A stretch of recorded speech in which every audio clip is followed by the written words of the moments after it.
following program is intended for mature audiences.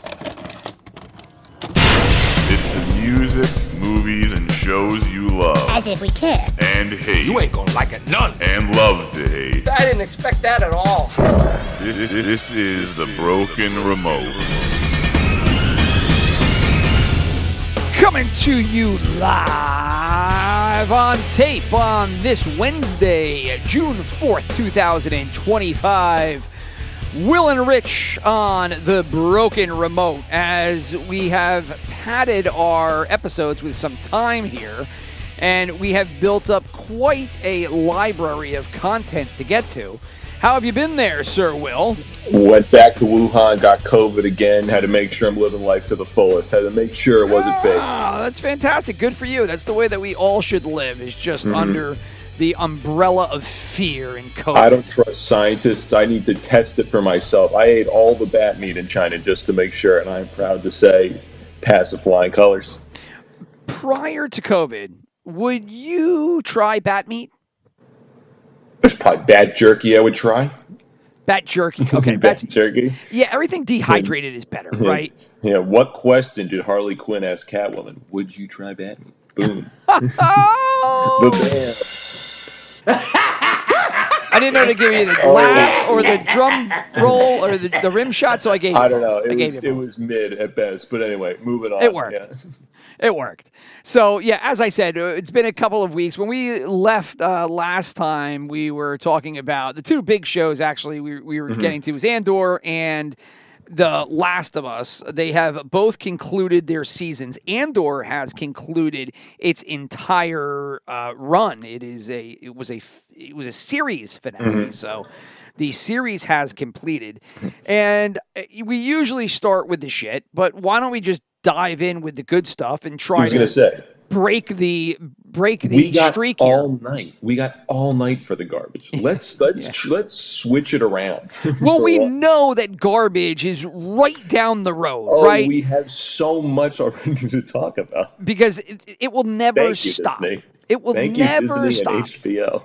Well, Disney, HBO, well, I was going to say Marvel, but Marvel is Disney, and Star Wars is Disney. But this actually was a good Disney production, a good Star Wars production. And so, as I even forgot what we had mentioned last time about the show, but they had the finale, which were the final three episodes. Did we talk about Gorman, or are we not talking about that part? No, we did not talk about Gorman, because I do not think that you were up to speed there quite yet. Or maybe you were, but I don't remember. But Gorman does lead into the rest of it. So I would say. Let's just say chop off the first three episodes, because I don't think the first three episodes were good at all. Now, I did listen to Gilroy on the Ringer podcast called The Watch, right, which is another content show specifically about TV, which I like a lot. The two guys that run it, I forget their names, are pretty good. And I heard Gilroy talk about what happened, and I kind of understand it now more. The short of it is they intended originally to do a 5-year show. A 5-season show. Yeah, 5 seasons. And I think one of my complaints early was that I wanted this to be spread out and told over more time. And the nature of the last season, where they were chopping it up into these parts, I was a net negative for me. However, after hearing him talk about it, they really couldn't have done it. So I have a new theory. And I think Netflix was onto something originally. I think 3 seasons is the perfect length for almost every single show. This was, I think, as good as it's going to get for 2 seasons. Yes. It was a little rushed. It could have had one more season, I think. I still think it was one more. For 2 seasons, I'm going to say it's as close to perfect as you can get. Like, 2 thumbs up for this show. Right. Well, if you want to compare it to other Star Wars TV shows, ones that we actually liked, Mandalorian season 1 was great. Season 2 was okay, but had that finale ending, right? Season 2 ending was the Luke Skywalker ending. Hold up. So you just said, let's compare this Wagyu steak right next to these Dino chicken nuggets that were also made out of cardboard Mandalorian season 1 was pretty good. Okay. I haven't thought about Mandalorian because 3 has kind of overwritten the rest of it, and then Ahsoka is also what I'm mentally comparing it to as like the new mid-average show I mean, for this franchise. But Like, that's to your argument. That's to your argument that 3 is probably the length of time. The last we talked about, dude, was the Acolyte. So, like, I'm just saying, like, their batting average is not great right now. Which reminds me, I think I saw today that the Acolyte came out maybe 1 year ago today, or 1 year. Happy birthday! Yeah, or 1 year ago this week, or whatever it was. And immediately I canceled as soon as it was over. So I'm so excited! Oh my god! That really was such a hunk of shit. Only cost $500 million for that. 8 episodes of just. We shit on it so hard, and it was so forgettable. I just can't even remember most of it. It is genuinely shocking how little of it has stayed in my brain. Yeah, it was 8 like hours, the girl dude. played the 2 roles. Yeah, it's 2 of them. There was a discount Boba Fett mask with teeth.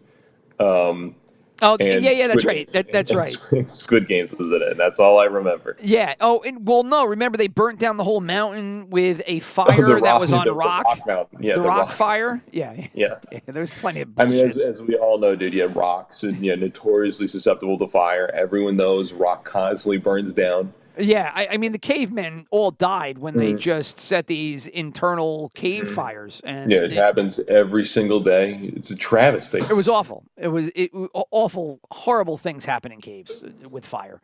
But yeah, I guess it was a year ago today. And so anyway, but Mandalorian season 1 and 2 I thought were good. But to your point, 3 years you think is a sweet spot. Nowadays, I think because they hit you so quick with it and the production is so fast, you're probably right. Do you remember the argument I made for the 5-year theory? Maybe. What was the is this like a sitcoms end after 5 seasons? Like that's all they got the gas in the tank? No, my whole thing was just content. Originally, I think it was music is where I started, and I think I extrapolated it out across all content. But 5 years is really the length of any kind of content takeover. I mean, that's right. how long Game of Thrones lasted before shit in the bed. Yeah. So you might be onto something. Well, and it didn't start with all content. It just, in my mind, I was doing it because I'm a huge rap fan, right? So, and I'm a little bit older, so, I'm dated, but like all the great rap runs were about 5 years. Rich is a huge fan of Drake. Just putting that out there. Dude, Drake ain't bad. I have a Drake playlist, and I'll throw it on from time to time. Like he had some fucking bangers. So Kendrick versus Drake, you're just gonna, I'm picking. I don't know about authenticity, but I'm picking Drake. His music is better. Okay. Like it just is. I have no dog in the fight. I just know that one Super Bowl song from Kendrick. Yeah, I don't know about their authenticity. I mean, Drake is probably yeah, right. And he's a clown. Yeah, I mean, he got Del Grassi, and he was an actor that turned rapper. Whatever the fuck. I don't care. I'm not about these guys, and I don't care about their authenticity because I'm here to shit on Disney movies. That's what I'm good at. But anyway, yeah. So to wrap it up, I'm getting long here, but I just from Bang the Bullets, 5 years was the sweet spot for like rappers when they were good. They owned the spot and then they kind of faded out.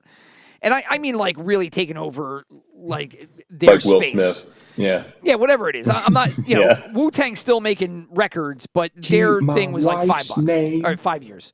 And then thinking about it, it's usually all of media from like the first movie to 5 years later, which is usually about the third movie, but that's usually the run of it. So you're probably right. It's probably shortened. Oh, so you're saying like 5 years like to be in the cultural zeitgeist? Yes. Okay, instead of like 5. Okay. I was gonna say like because that's like the Star Wars trilogy, Lord of the Rings, like all of them, like 5 years in the public eye, and then they're out, and it seems like everyone. But quality is tangible there. Like quality also is included. Like yes, cultural zeitgeist, but also the quality of the content. Yeah, some of them have a steeper drop off than others. Regardless, dude, Andor, fucking awesome. I wish I could. Back to Andor. I was just gonna say, like, the Gorman thing was so cool. I love the like Soviet Russia as like every person in the Empire is telling on each other. what was the guy, the Empire clerical guy who just like his fall from grace or like. Oh, I forgot his name. Yeah, I forgot his name. I forgot his name, but he was a great. Wasn't forgettable. I just forgot his name. Exactly. I mean, I'll be honest. I just know them by the actors' faces. I don't know any of their names except for Andor and Luthen. That was basically it. Yeah, and well, the one is drooling. Deidre, right? I think Deidre was the girl lead. Yeah, Deidre's the girl. Yeah, she's the. And I want to say the guy's name was something with a C or a K. I know that diehard like Star Wars fans probably. Silas, something like it. Sounds correct. Yeah, something in that. But he was great. He had a great arc. He had that was his episode, I'll say, and he fucking crushed it.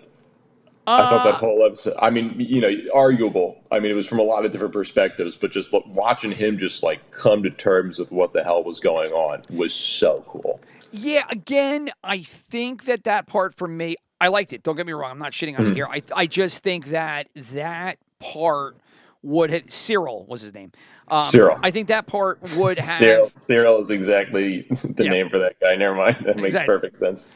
I think it would have had more of an impact, and I think this was my problem with the way that season 2 ended up being, although I understand from that podcast and Gilroy's interview that it couldn't have been done differently anyway, but I would have loved another season just to kind of bake in more of the story, more of the history. I feel like these guys were kind of thrown at us and rushed, and like I just didn't get to know Cyril.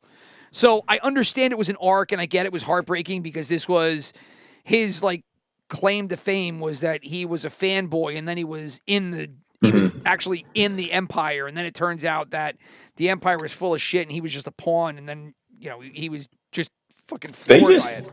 They just did a great like. Do you ever see Death of Stalin? Like I just got it's. I mean, no, they were going for similar vibes, but it's like the same exact type of environment where everyone's at risk of of telling on one another. They're all under this like surveillance state to a certain degree. And Death of Stalin, they're playing it for laughs, and this one's obviously a fantasy world, but they hit it out of the park. They kill it. Even the bad guys have like their own like protagonist arc for their story, where they're technically the good guy, and you can kind of sympathize with them. Just so good. Just oh my god. Now here's a question for you. So the episode we're talking about obviously was the what's the name of the? That was a big one. Gorman, the Gorman massacre.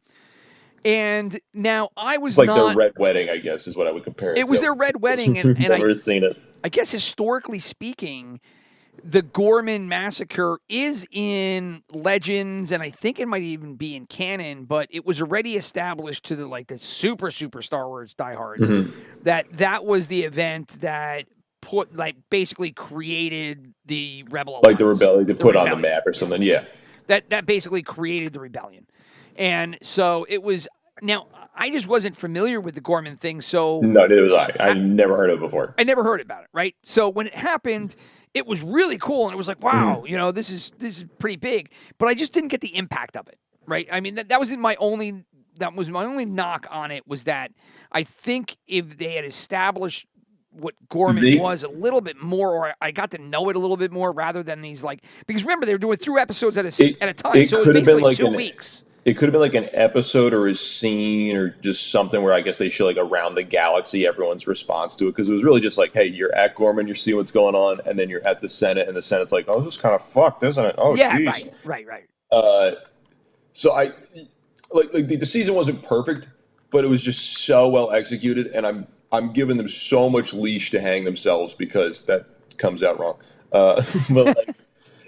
You got limited number of episodes. You're wrapping up your show. Like even the weaker arcs, I still liked compared to some of the other bullshit we're going to talk about in a second, which are, by the way, greenlit for like 2 more seasons. Spoiler for Last of Us.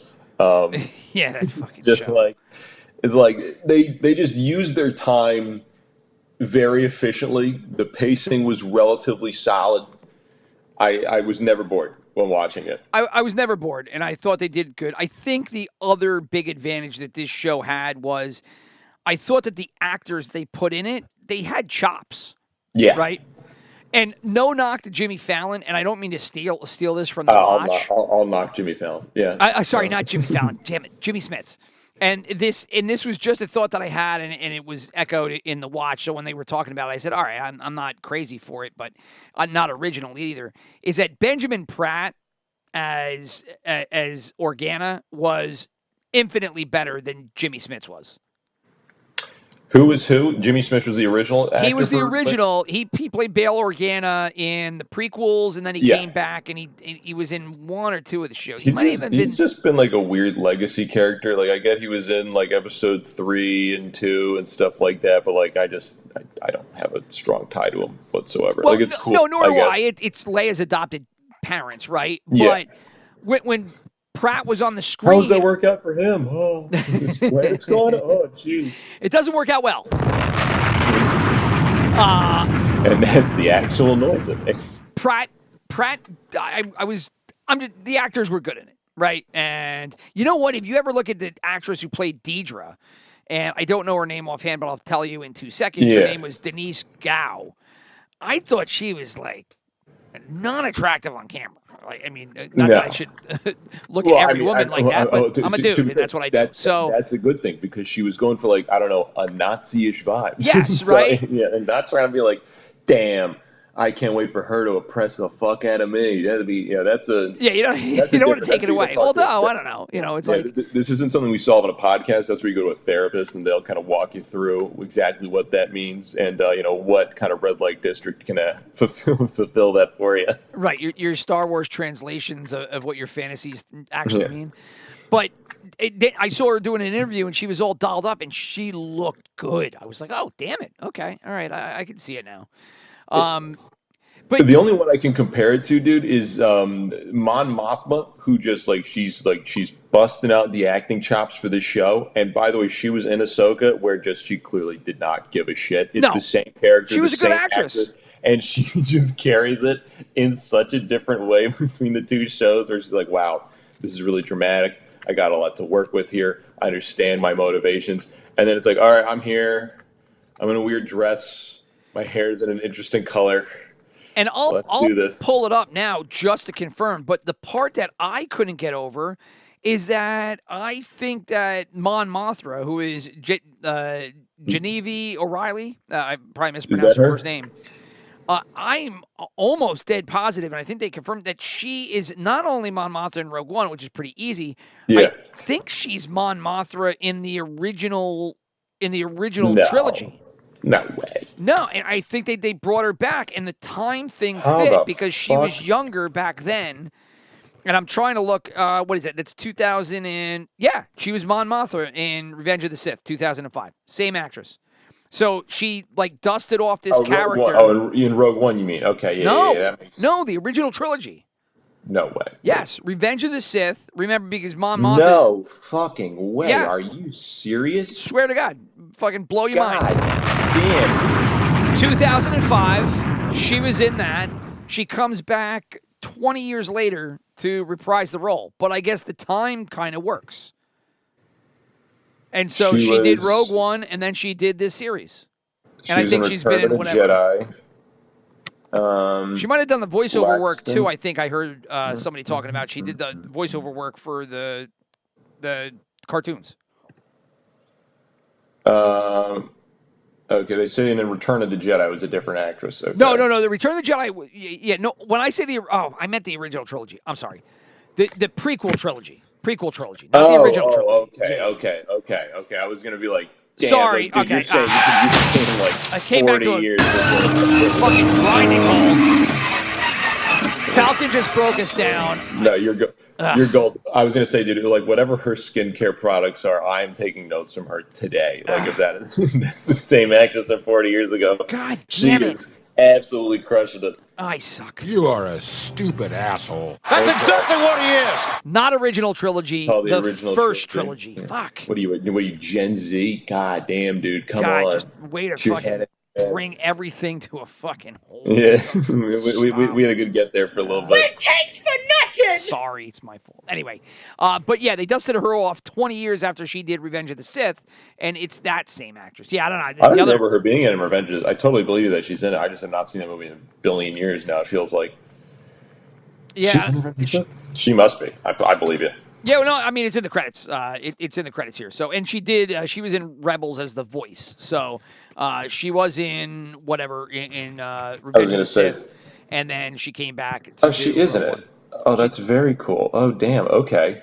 Yeah. So she did a great job here, as did a lot of the other actors, and I thought the acting very much helped the rest of the series because the writing was done well enough that if you put because some of these shows they actually have good writing, the actors suck, and it kind of throws everything off. But to your point, they kind of knocked it out of the park here on multiple. or they have the opposite problem. Last of Us. Oh yeah, well. Again, easy. Let's just stay with the good stuff. I know. It's such a knee-jerk reaction, dude.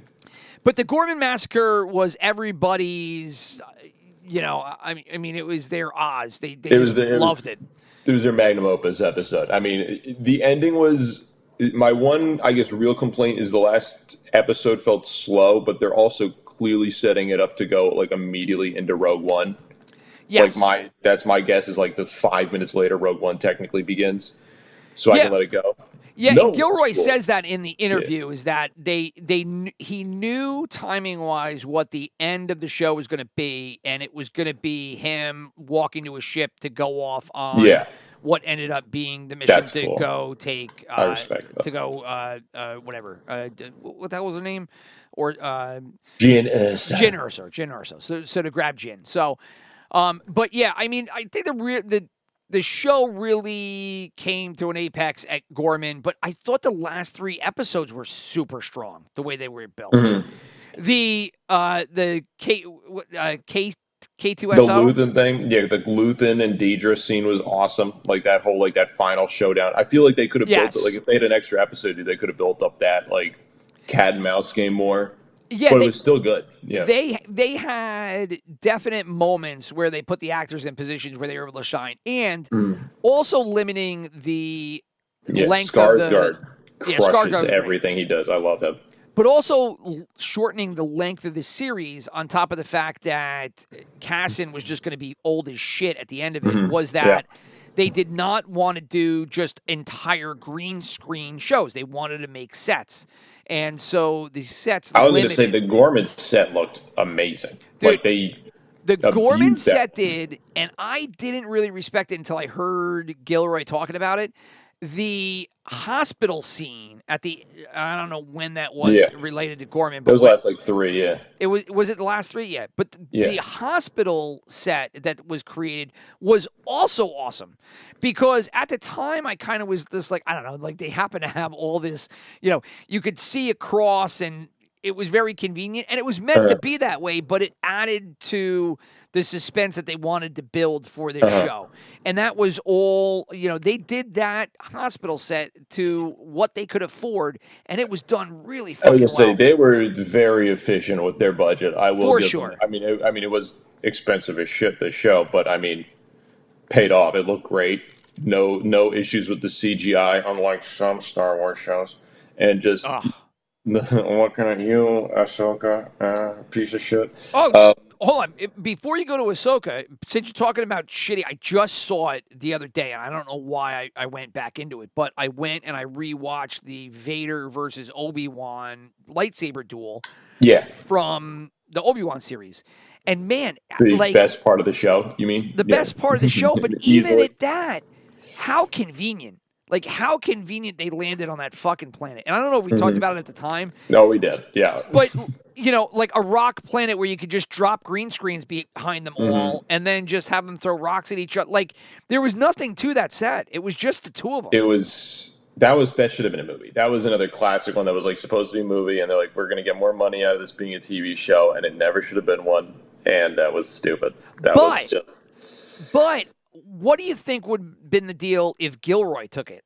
Because Gilroy was so awesome with the series.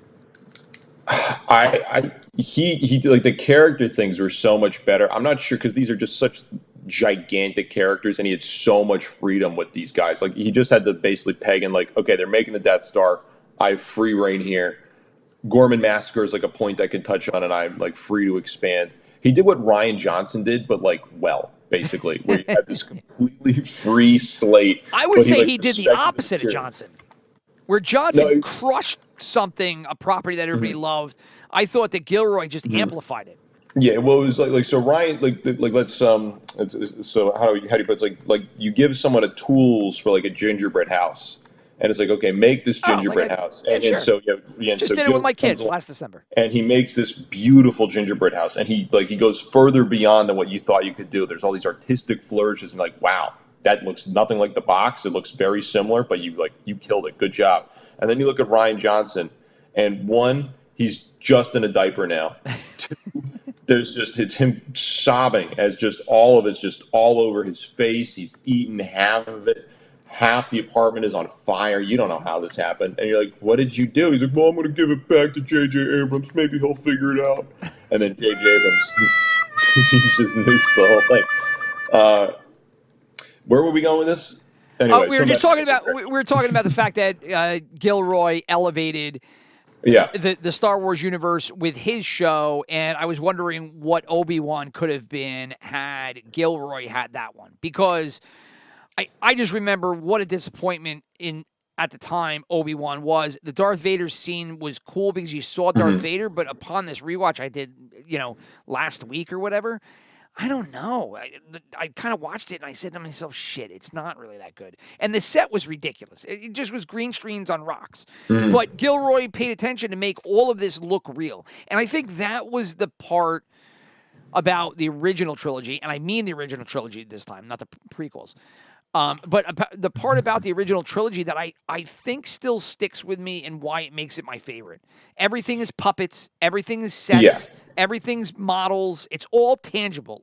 Things feel like you can fit. It's what happened with The Hobbit did. Like the original Lord of the Rings, and I know we have different opinions on it, but like the original Lord of the Rings, they're all these crazy sets and real materials. And then The Hobbit's like, what if we just green screened everything?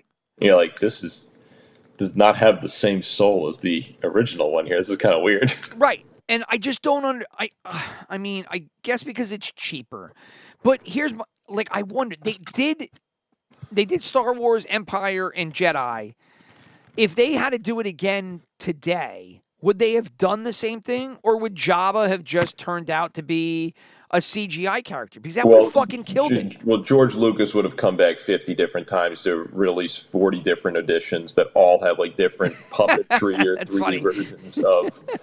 Yeah, and then he would complain about, well, I didn't like the original one, even though everyone was fine with it and had no problems because of this dumb reason. So I decided to re-release it, and you're going to give me money because you're a sap. And you're like, I forgot about the blowback from the re-release, and it's funny that you mentioned that now because I just saw some kind of thread on Facebook or Instagram or whatever. So it was about the speeder? Because like everyone's some of that stupid speeder now. It's like, dude, if you're worried about the speeder, George, I think, if the viewers are noticing it, they have other things that you should be worried about this movie for. Yeah, it was the Jabba the Hutt scene in Star Wars. Dude, yeah, the 3 different versions in A New Hope, yeah.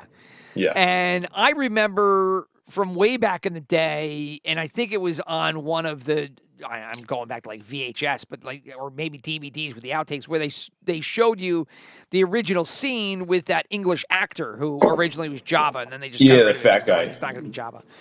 And, everything in that scene works except for Jabba, because as a fat old English guy, he didn't really feel like a gangster. Mm-hmm. And it doesn't work any other version because Han refers to him as a human. He walks behind him. And so that would have worked if you had a puppet in there, like they did in Jedi, but you can't do that. And everything that they tried to go, I had never seen. Did you see the hologram one?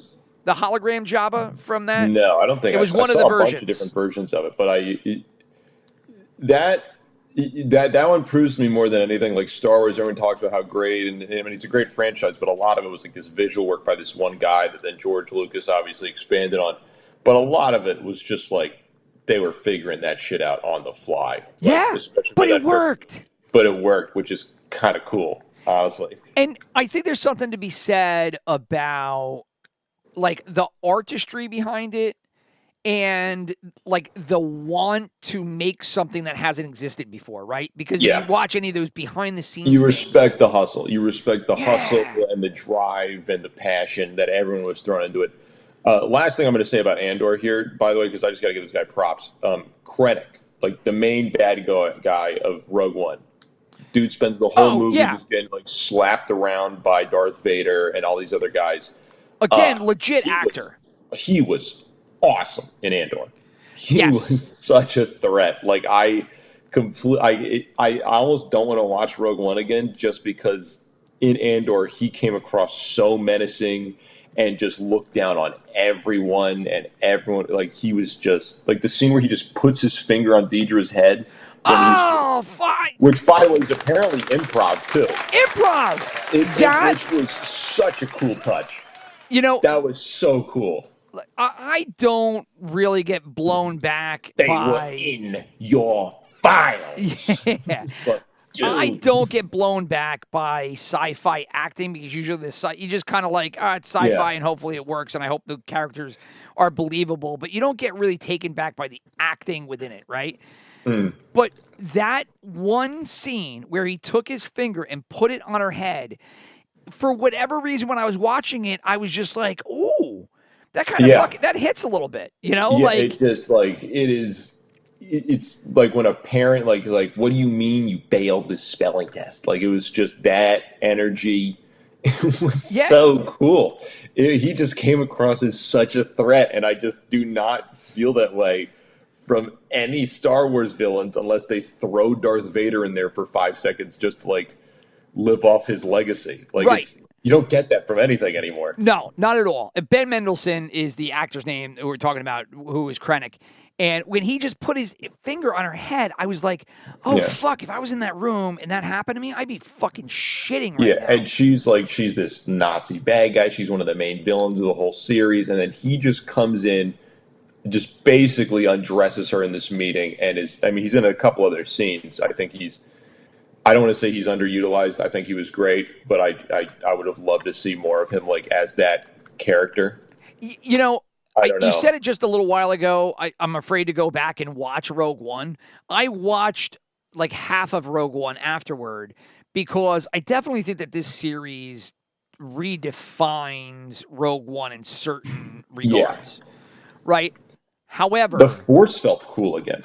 Yeah, it wasn't just like the woman, like this mystical woman's like, I sensed something. That was it. Not like these throwing gigantic fucking rocks at Darth Vader or whatever bullshit that is. Right. But the one part about watching Rogue One where it was a little deflated, like there are parts of it that was like, oh man, this series Andor has added to what Rogue One is, and it helps me define that part of the world a little bit more.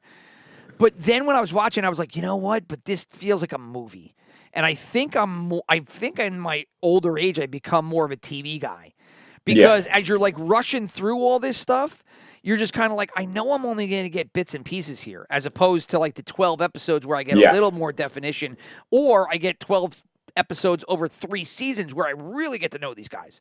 And then when you're watching Rogue One, you're like, you're just flying through the whole fucking movie. It's really quick. I was going to say, I am probably going to rewatch it at some point in the next couple of weeks just because I'm still riding that Andor high.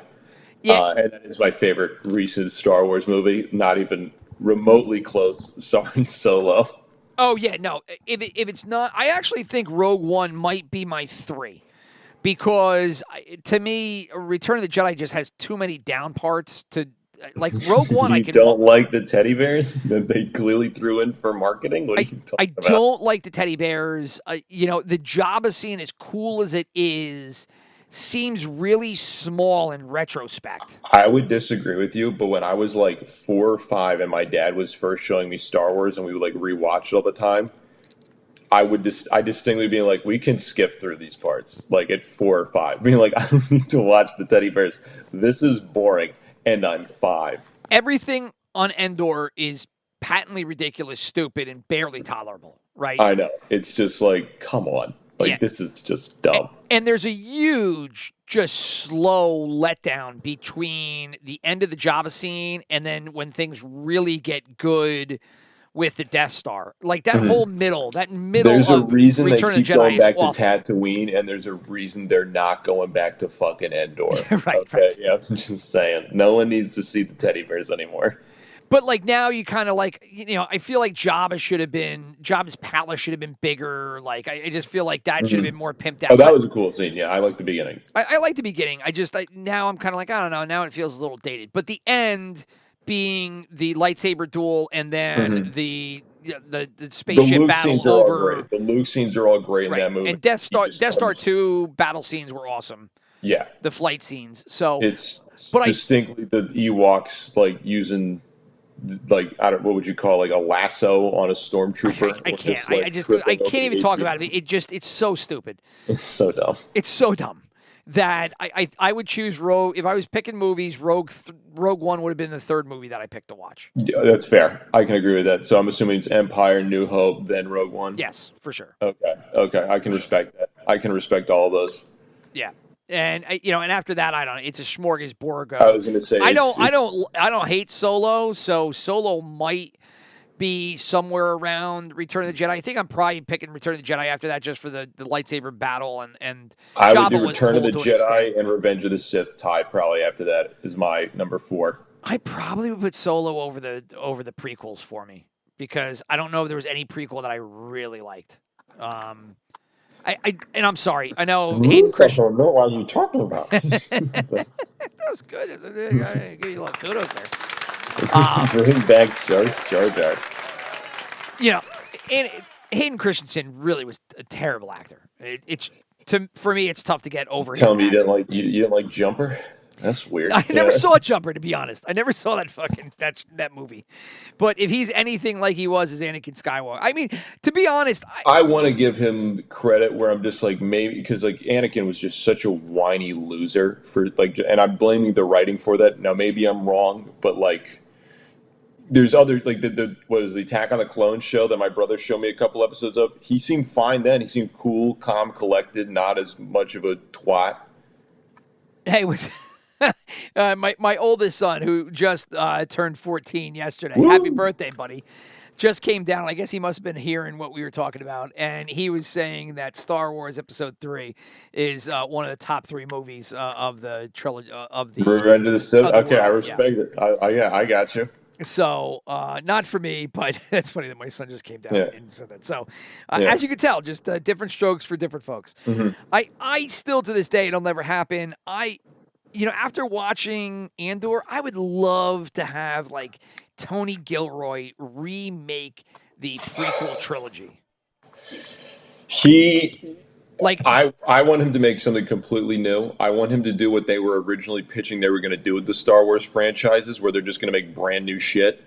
I'm there too. I'm gonna do Rian Johnson. Let the past die. Like just stop with the Skywalkers for a bit. Andor was great because they were barely involved. You can throw me a Darth Vader cameo here and there, but like. And I think this is the difference between the age. I agree with you. I want more new stories. I don't think there's any more blood you can squeeze from this, right? Mm-hmm. Like they've done everything. What was Luke like when he hit puberty? Let's find out. This show actually worked, and it did help define something and add to the content. So I'm fine with this. I also do want to move on. However, as somebody who my trilogy was the original trilogy.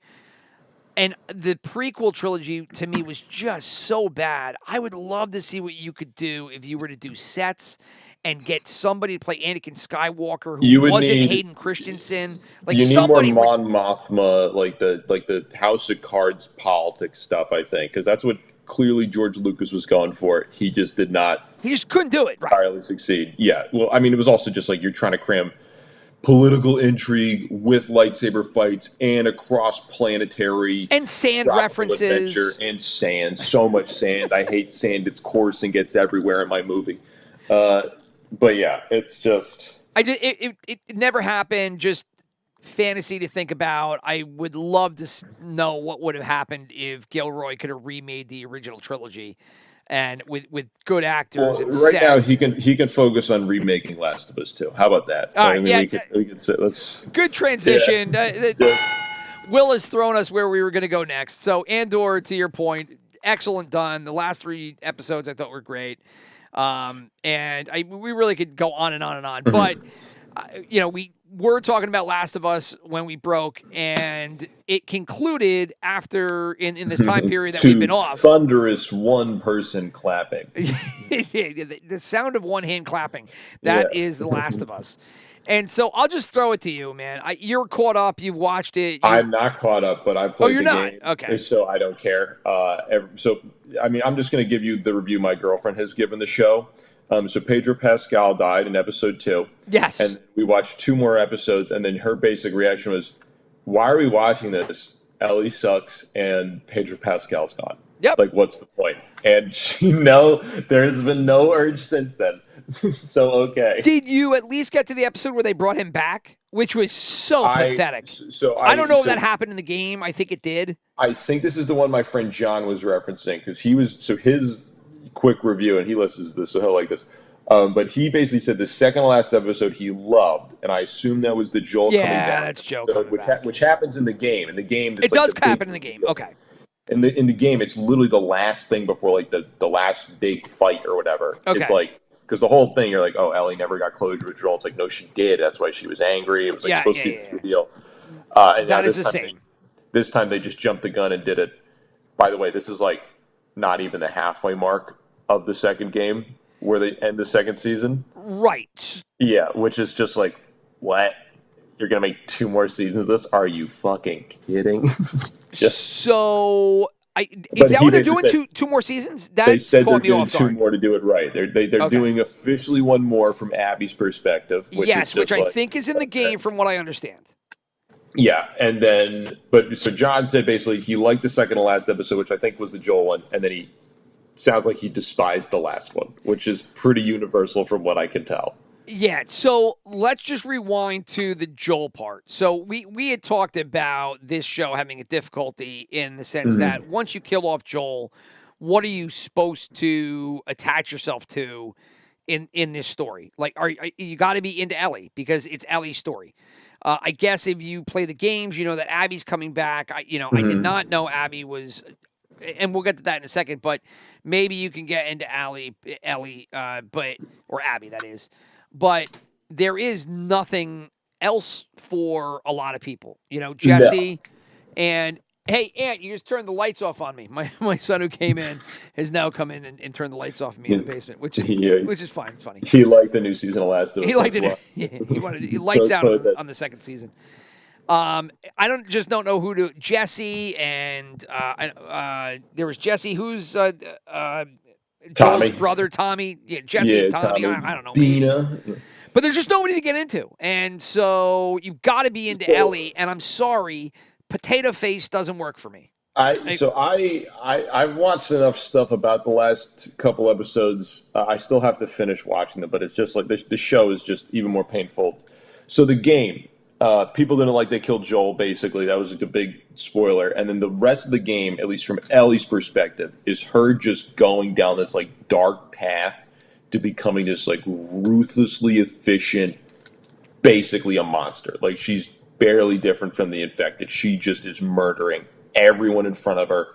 She does not care about it. And like you do it as the player, right? Because you control her. And the game is about you killing people, and so you're controlling Ellie, and you're just ruthlessly going through Seattle killing people. And then the secondary twist of the game is, oh, hold up, let's take back the camera a couple hours, and you go back to Abby's perspective, and all of a sudden you're friends with all the people that Ellie kills, and it's supposed to better frame, wow, look at what a savage beast Ellie has become on her quest for revenge. Revenge is bad. And this one, from what I understand, is they're going Ellie in a different direction, where I guess it was, well, we don't want people to not like Bella Ramsey, so what if she was like whined the whole time? That'll make people like her more. Well, did they do the whole lesbian teenage love affair in the game? They're lesbians, but it's not as like, so in the game what happens is they're like already like quasi in a relationship, but then it basically ends because Dina goes like, you're becoming a psychopath. Like you need to drop this or you're gonna literally like lose your mind. And then Ellie's like, fuck you. I'm killing this bitch. That scene, they redo that situation in the show and it doesn't work. Yes. So there is a lot of complaints about it because people are like, I liked Ellie, and now she's a monster, and the game's supposed to tell me that revenge is bad. What do you want me to think here? And then this one, it sounds like they don't know what they're doing, and they. Well, see, I don't have a reference of the game, so I am not one of. I'm purely talking about this thing from a content and a story angle. Yeah. And we are worldwide, listened to by millions of ears. So to the LGBTQ community out there that listens to our show, this is not a knock, but to just force feed this like teenage lesbian love affair that came out of nowhere. HBO is very uncomfortable with straight relationships. That's all I've learned, dude. It is. After you had mentioned that, I don't know, a couple of shows ago, we talk offline, but, we talk about some of these things. And I started putting more of HBO under the microscope. Like, holy shit. Like, dude, it's most of their stuff. It's crazy. It's most of their stuff. And, I mean, most of their stuff now is like, it's either women or minorities. Like, there might be... like House of Dragon, dude, they just threw that lesbian scene in there out of nowhere, and no one asked for that. No one needed that. It's like, what? Yeah, like straight sex is not in the show really at all. I mean, in not the show, in like HBO programming. It's just, or Time Warner or whoever fucking owns it at this point. I don't even know that. Max, HBO was HBO Max, then it was Max, now it's HBO Max again. Who the fuck knows? So this is our main character. She's raised by her mom and her dad. Whoa! You say raised by her mom and her dad? What are you, fucking gay? Right, no, it's got to be two. It's got to be two women. It's got to be raised by two women. It's June, you flipping bigot. She's raised by a gaggle of women witches. Oh, sorry, hold on. That's women witches. That's the wrong show.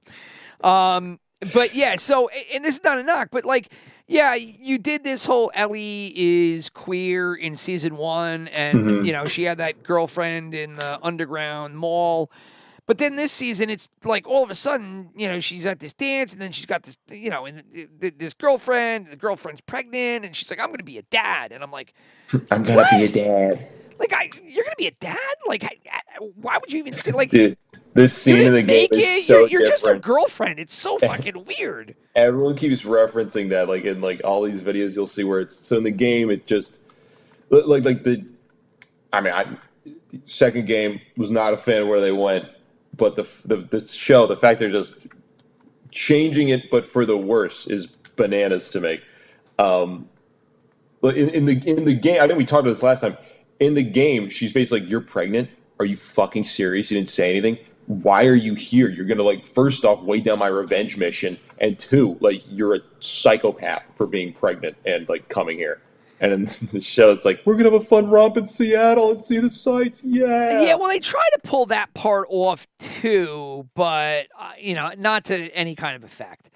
But I don't even know the character's name, nor do I care, but the pregnant girlfriend who she was impregnated by Jesse, right? Yeah. Which is like, okay, I don't, and then they give like the 5 minutes like to try to explain it, like, okay, well, if you're lesbian, like why? And I don't think she said she's lesbian, but whatever. It's like, well, why did you have sex with, Jesse and become pregnant? They just try to explain everything to a point that it would make sense, and it kind of doesn't. Because now she's with Ellie because that's how relationships work, not them forcing anything at all. No. Like you're fucking pirouetting down the hallway, and it just doesn't make sense. But this part in the movie or in the show where she has the whole come to God moment that oh my God, Ellie is crazy.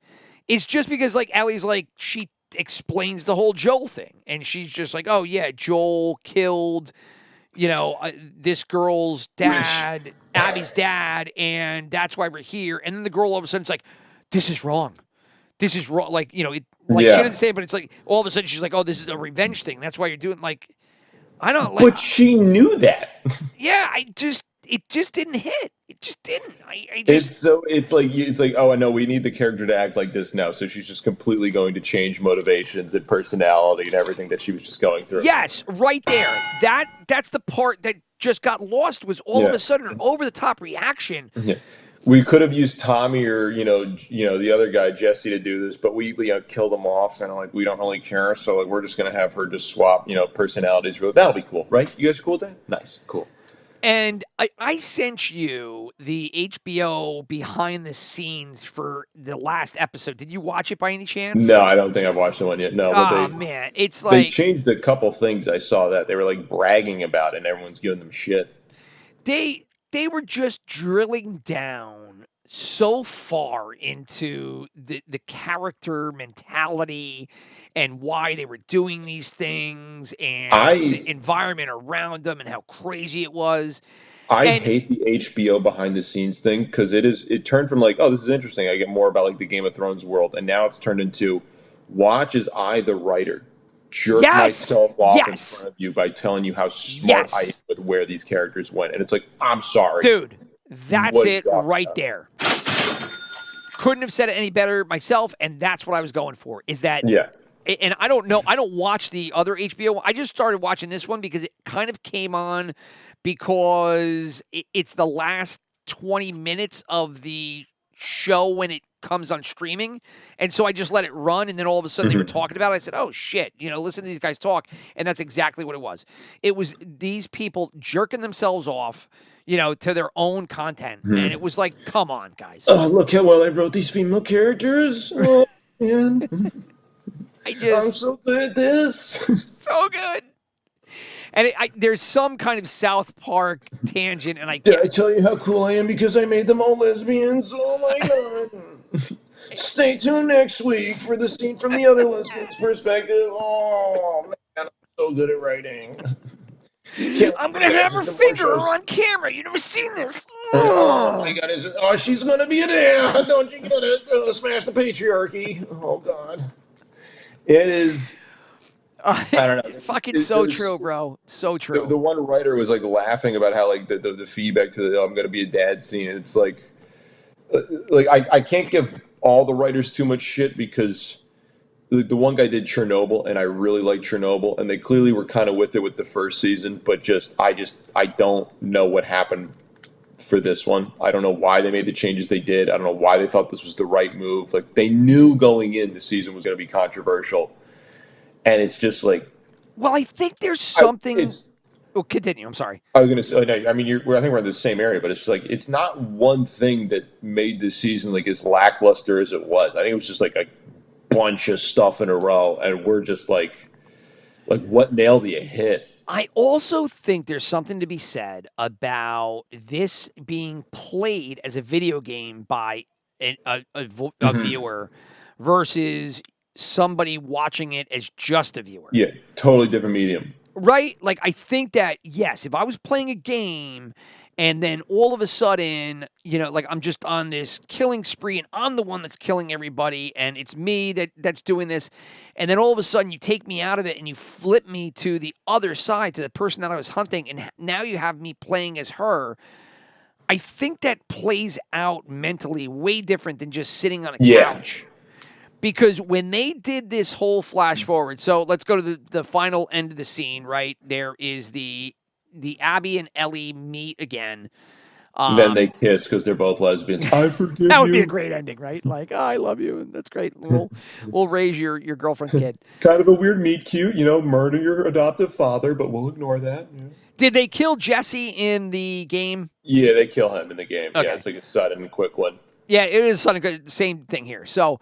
But when I'm watching it, and then all of a sudden it comes to this Abby-Ellie meeting, and then there's a gunshot that goes to black, which is straight out of fucking Sopranos.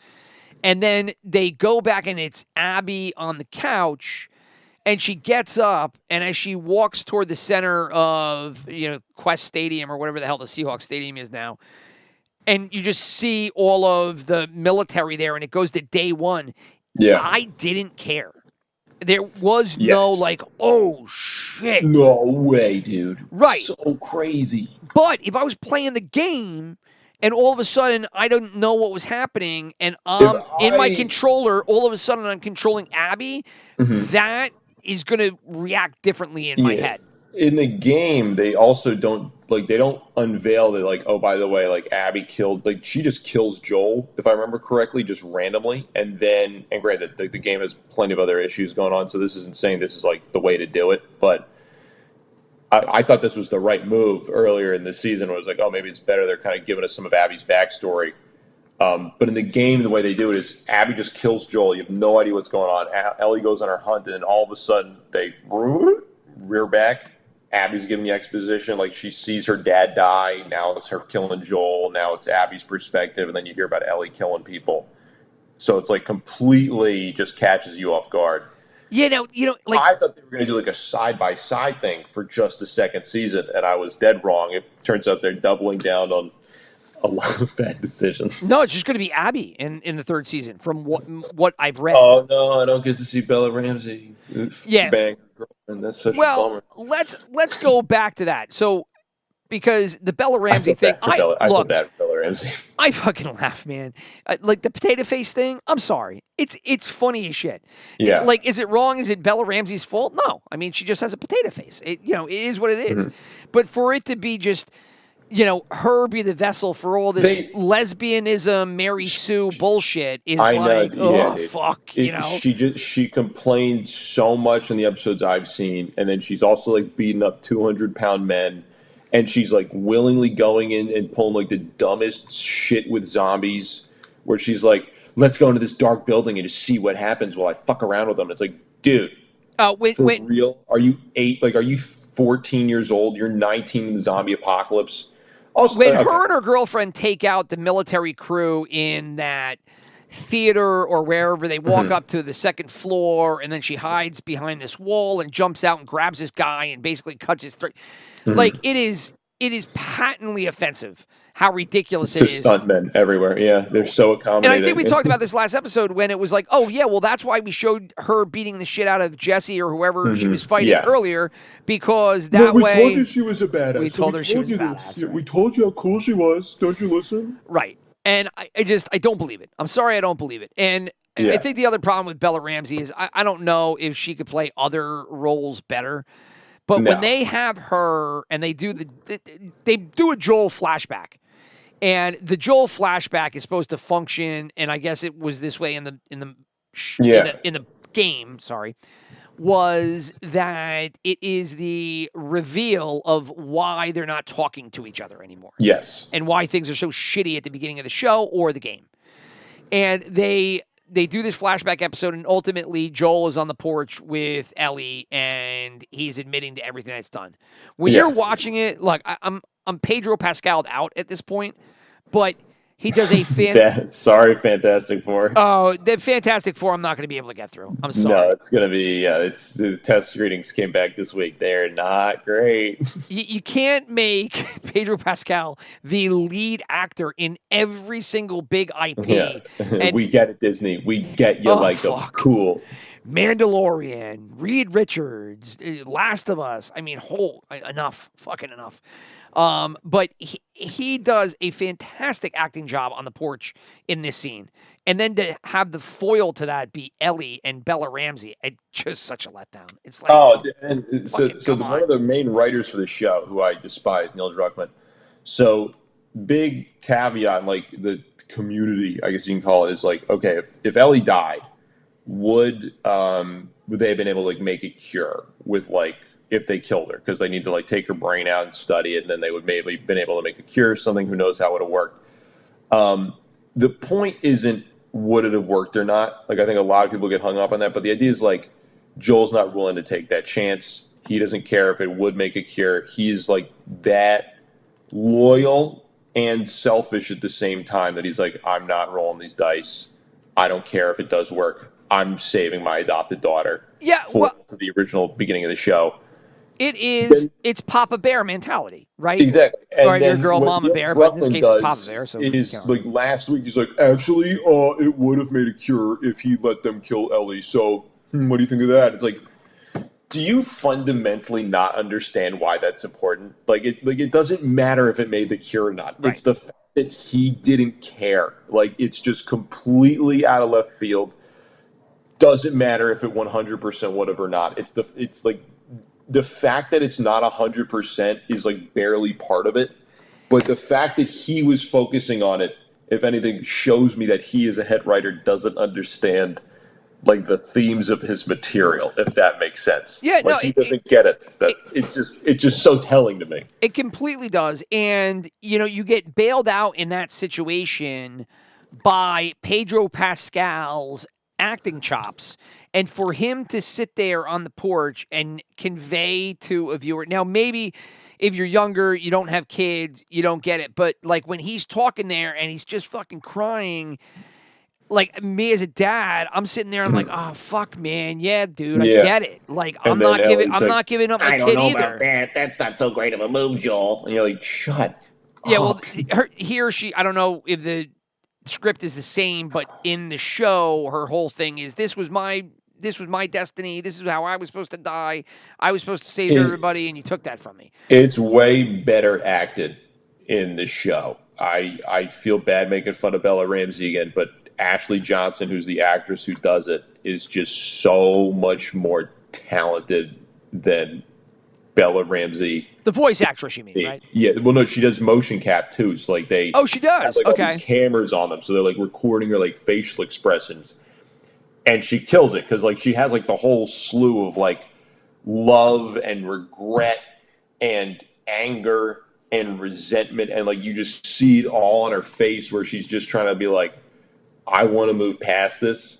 Fuck you for not letting me decide this. Sure, yeah. But, like, I want to get to the next step. Like, she just carries it because there's a bunch of side-by-sides now on YouTube you can watch, and it's just like, it's very clear. I mean, to that end, like, when Bella Ramsey comes back from Joel sitting there and he's like barely able to talk because he's like, I can't do that. Like, I'm your dad.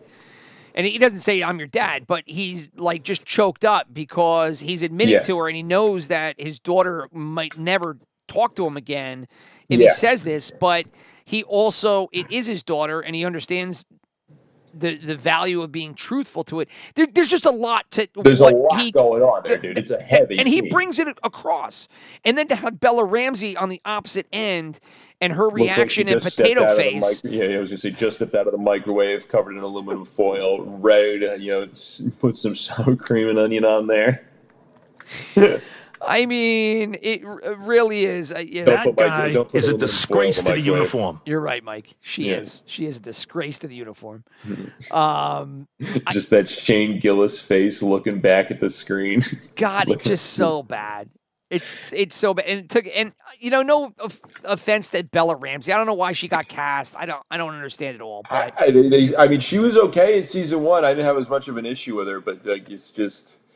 And as it's gone on, I just have. But because I think that maybe because the content is so limited, you need actors with chops, and she doesn't have it just to make something out of nothing, right? And so that's why, Joel does and she doesn't.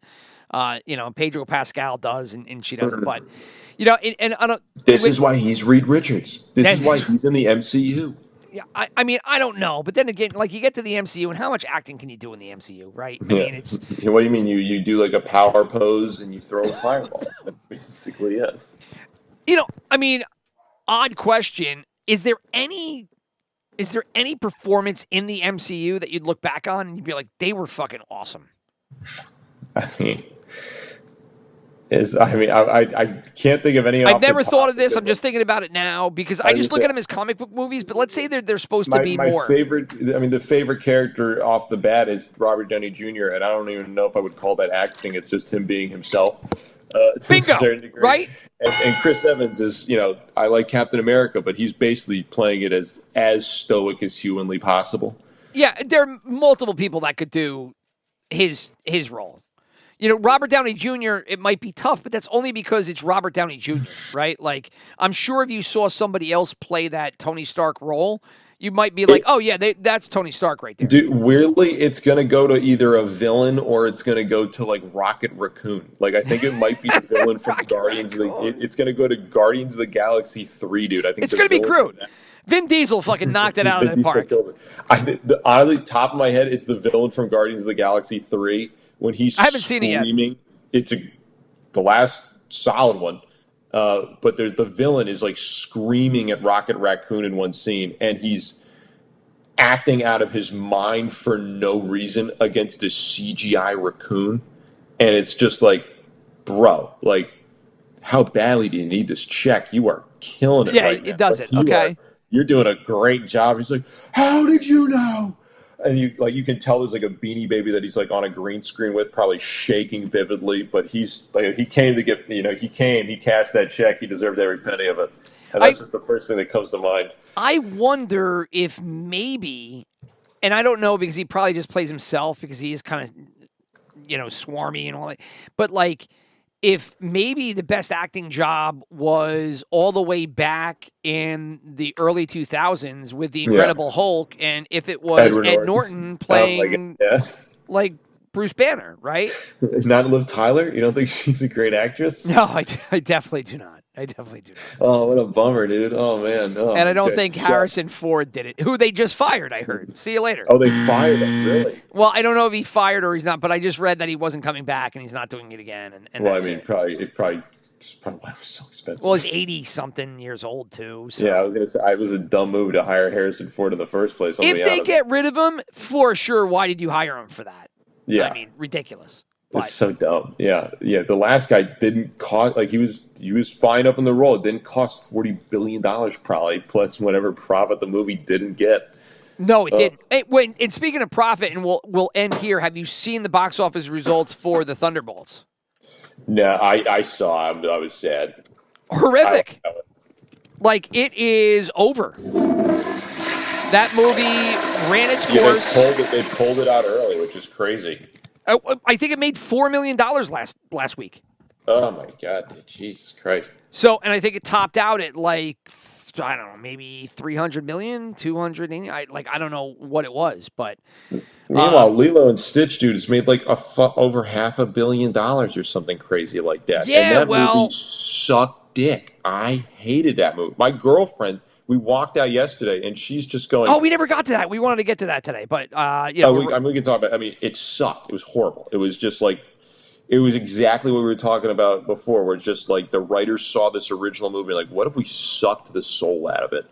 And I've never seen the original, so I don't. I have no frame of reference. So when I go in there, I'm just going to say it's a good movie or a bad movie. I may have taken a gummy like last week and rewatched it, the original one. Good for you. Had a great time. Phenomenal movie. It is 90 minutes that just flies by. And it's cute. It's just a cute, fun movie. And this one's like, okay, I understand. We're going to take those same scenes that everyone loves, but we're going to speed run those parts and add our own stuff and then add an extra half hour to this movie that doesn't need to be there. And you're just going, what? How?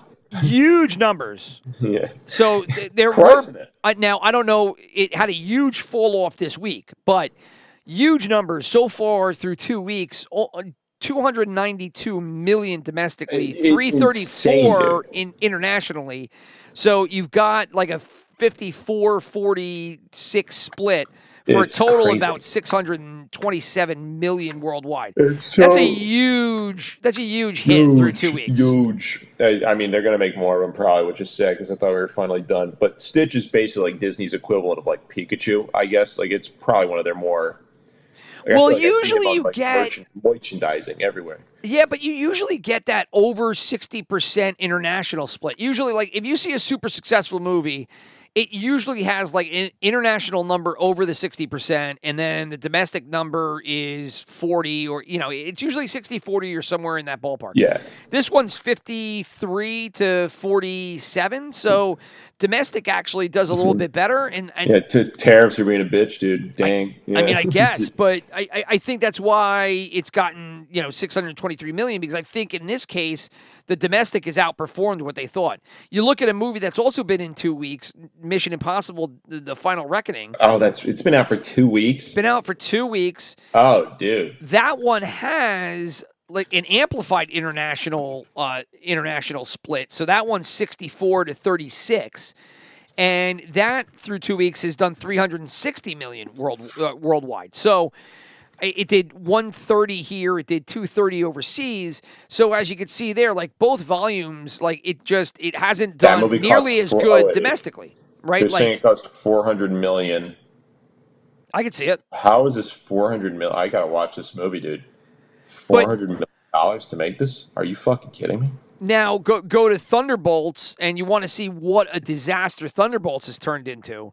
Thunderbolts split is almost even. It's 49 to 51. So you have an even split, which means that when I see that, I'm going, okay, either the domestic has blown everything out of the water or the international just hasn't kept up to snuff. And in this regard, international did not give a shit.